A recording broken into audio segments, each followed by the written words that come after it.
How's it going, everyone? Taki here. Today we're going to take a look at this awesome Raspberry Pi 4 case from RetroFlag.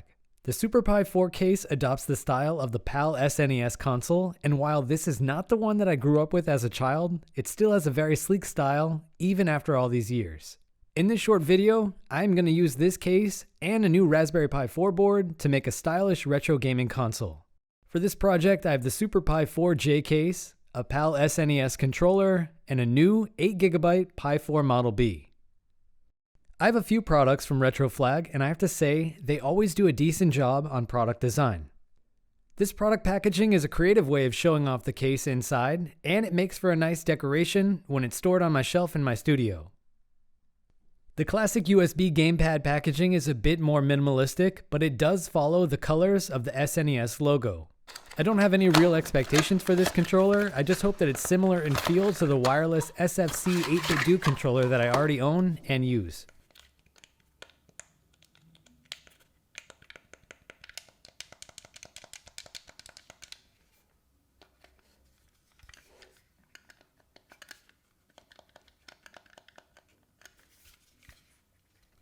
Now let's unbox the J case.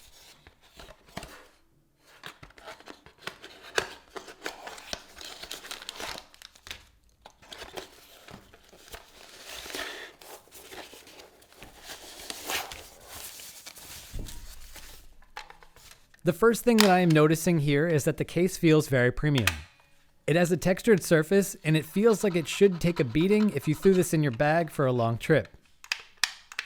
The top buttons are tactile with a satisfying click to this small cartridge slot. Judging from the lack of screws, this should be a fairly simple installation process. The case also comes with this interesting micro SD storage case in the shape of a PAL SNES cartridge. I'm not sure if I'll actually use this for storage, but I will assemble it to finish off the retro look. I think this is a small build that anyone could do because the instructions are only two sides, front and back. I bought a new 8GB Pi 4 board for this build, which was not cheap. You might be surprised to know that these go for a hefty premium in China. Even though I'm not planning on doing anything demanding with this build, I also picked up this cheap fan for under $1 to fit the internal dimensions of the case. At this point, I'm going to pause the build because I need to use this board outside of the case to build and configure my SD card image. For this build, I'm going to use Batocera 32. The installation process is very simple. Just go over to the download page and download the image, then flash the image with Rufus. After that, I'm going to SSH into the board with WinSCP and add some ROMs to the ROM directory. Per the instructions, I'm also going to install the safe shutdown script from the RetroFlag GitHub page. To make things easy, I'm going to SSH into the device using PuTTY and execute the command from GitHub. Now my SD card is ready for the rest of the build. I haven't done it yet, so let's open up the case and see what we're working with.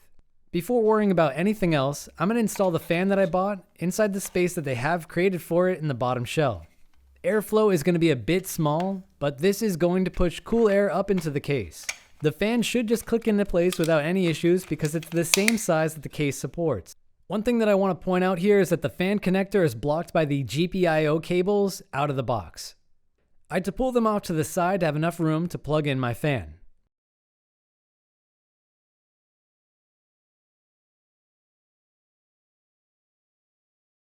Next, we're going to plug in the front USB 2.0 ports using this angled connector. Then we can slide the Pi into position and continue the build.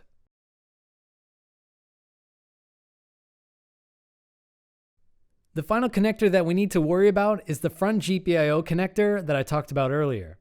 This slides into place without any issues.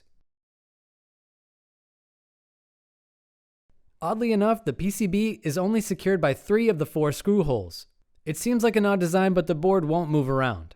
Before closing the shell, I'm also going to use this time to add some cheap passive heatsinks that I had lying around from a prior video that I worked on. These won't do much, but I throw them in basically all of my SBCs. With that done, we can close the case and secure the final 4 screws to the bottom.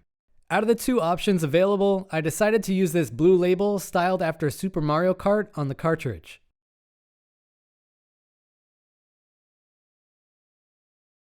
Unfortunately, the cartridge does not slide into the slot, so it's not that secure. It's held in place by two magnets, which are strong enough to keep it from moving when you open and close the slot with the eject button.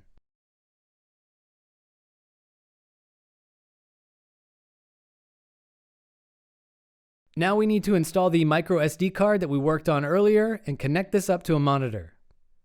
Here we are on our first real boot of the J case.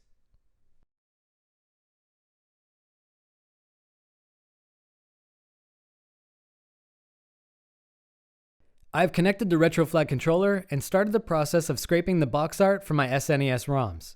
I have a lot of duplicate games that I need to remove, but this is good enough for now. I really only plan on using this case for SNES games anyway. The one thing that I like here is that if I need to use this Raspberry Pi 4 for anything that isn't gaming, I can still use this case or remove the board by only taking off 7 screws.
Anyway, that's it for this quick look at the Raspberry Pi 4 case from RetroFlag.